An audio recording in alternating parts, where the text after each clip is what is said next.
Salut tout le monde, cette fois-ci ça va être la petite vidéo sur le module génital.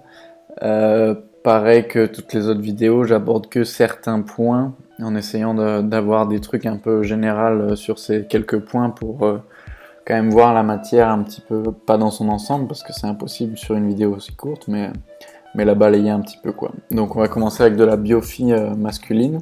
Au début on part avec le cordon sexuel primitif qui sous l'influence du gène SRY, donc je vais le faire en français, c'est la région qui détermine le sexe sur le chromosome Y. Une fois que ce gène est exprimé, à ce niveau-ci, ça va induire la différenciation donc, du cordon sexuel primitif en testicules. Et ce testicule, il va être composé de 3 types cellulaires différents. Les cellules de Leydig, qui vont produire la testostérone, on va le voir, les cellules de Sertoli et les spermatogonies, qui vont se différencier par la suite en spermatozoïdes. Donc les cellules de Leydig, elles vont produire la testostérone qui, elle, va agir sur certaines choses, mais aussi va être transformée en dihydrotestostérone par la 5-alpha réductase.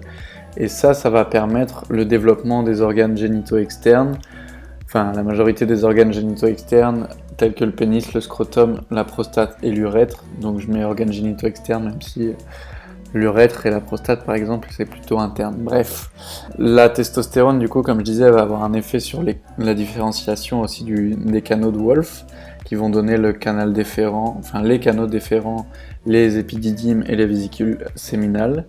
Et enfin du coup le dernier type cellulaire, les cellules de Sertoli ou de soutien, elles vont produire l'AMH, donc l'anti-Mullerian hormone, et elle va induire la dégénérescence comme son nom l'indique des canaux de Muller. Et elle va aussi produire l'androgène binding protein, donc c'est la protéine de transport pour les androgènes. Pour ce qui est des moyens mnémotechniques, j'avais retenu en gros la DHT, c'est un peu comme GHT, et pour pénis, scrotum, prostate, ça fait PSP, donc c'est une console à l'ancienne pour ceux qui connaissent. Mais du coup, ça fait DHT, une PSP, et en plus une DS. Donc du coup, ça veut dire que la testostérone, elle va produire de la DHT. Cette DHT, elle va permettre la différenciation de la PSP, donc prostate, scrotum, pénis et le U de urètre. Donc ça rentrait à moitié dans le moyen mnémotechnique. Mais sinon, la testostérone, elle va aussi permettre la différenciation des canaux de Wolff, comme j'avais dit. Et la DS, du coup, c'est pour déférent, épididyme et séminal, donc pour vésicule séminale. Donc DHT, une PSP et une DS. Donc pour le E, c'est pour différencier un peu les deux. Donc voilà. Et je vous ai mis le schéma au propre qui est dans les dias de Pierrier si jamais vous le voulez plus clean, quoi. Ensuite, j'avais fait du coup un petit schéma juste pour rappeler la différence entre le syndrome de Klinefelter et le syndrome de Turner. Donc le Klinefelter, le génotype va être de type XXY, donc comme il y a le chromosome Y, on va avoir une dysgénésie des tubes séminifères, puisque qui dit chromosome Y dit SRY, et donc dit différenciation du cordon sexuel primitif en testicules. Donc ici les tubes séminifères ils vont être fibrosés puisqu'on a du mal à produire de la testostérone parce qu'il y a des troubles de développement embryologique et du coup le taux faible de testostérone va diminuer le rétrocontrôle négatif et donc du coup va induire une augmentation des taux de LH et FSH. Et pour le Turner on a un génotype X0, donc là c'est une dysgénésie gonadique. Comme il n'y a pas le gène SRY, il n'y aura pas de développement masculin et donc ce sera un développement féminin mais qui sera relativement perturbé. Le phénotype ce sera une personne de petite taille avec un cou palmé. Il y a d'autres aussi atypies mais je ne les ai pas toutes citées, c'était juste pour avoir un ordre d'idée parce que en opposition le Klinefelter ça va plutôt être une personne de grande taille avec des longs membres et tout ça. Comment je l'ai retenu? Donc XXY, comme il y a un Y, je sais que ça va être différenciation masculine, donc il y a des tubes séminifères, donc je sais que c'est la dysgénésie des tubes séminifères.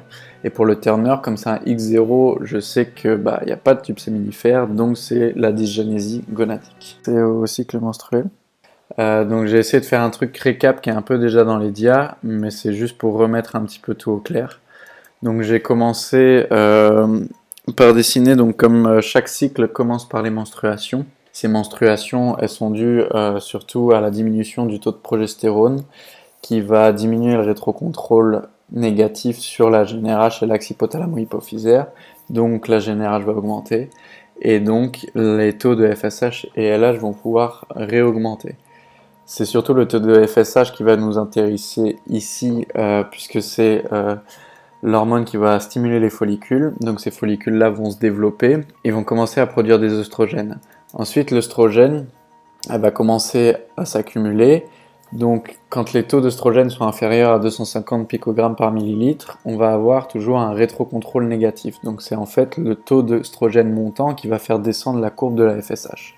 Donc la diminution de la FSH, elle va induire la sélection d'un follicule dominant, et ce follicule dominant, comme il y aura peu d'hormones qui stimulent les follicules, ça va être celui qui va être le plus sensible à cette hormone-là, à la FSH, et donc il n'y en aura qu'un seul qui va devenir le follicule et l'ovocyte qui va être expulsé. Quand les œstrogènes dépassent un certain taux, il va y avoir un rapprochement des pics de GNRH, donc une fréquence qui va augmenter, ce qui va induire la libération importante, donc le fameux pic de LH, qui celui-ci va permettre la libération de l'ovocyte.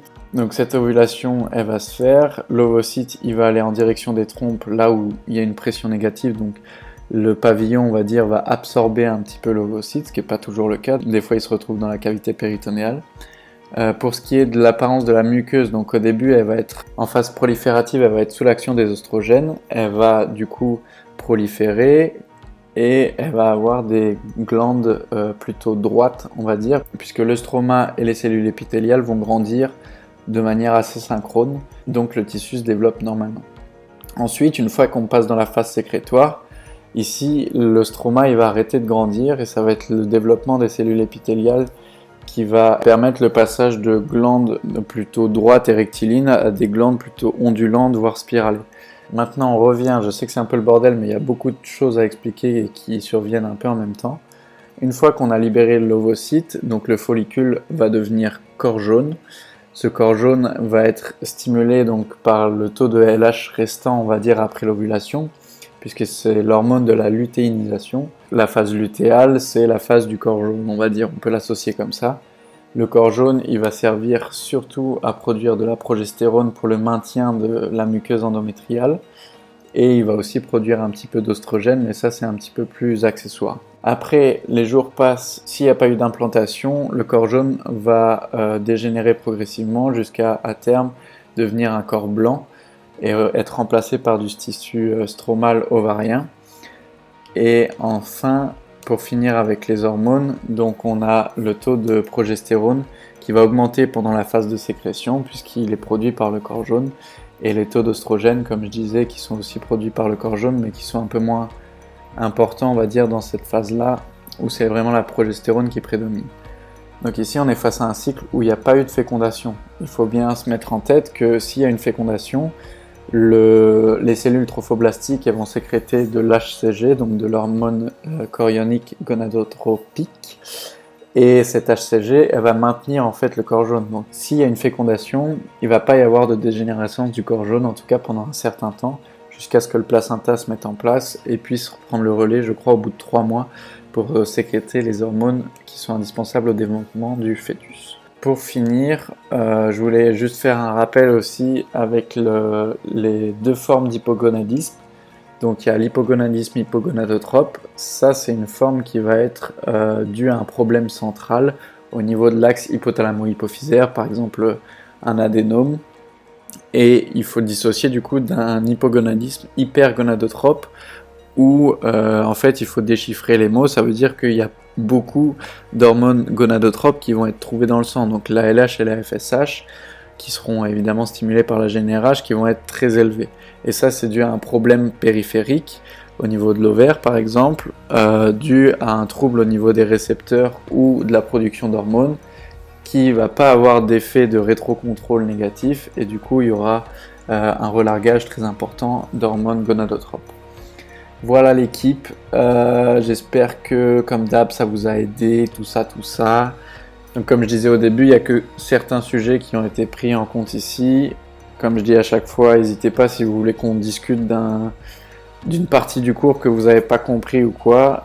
Plus on s'entraide et mieux on comprendra tous la matière comme il faut et on va péter des scores aux examens.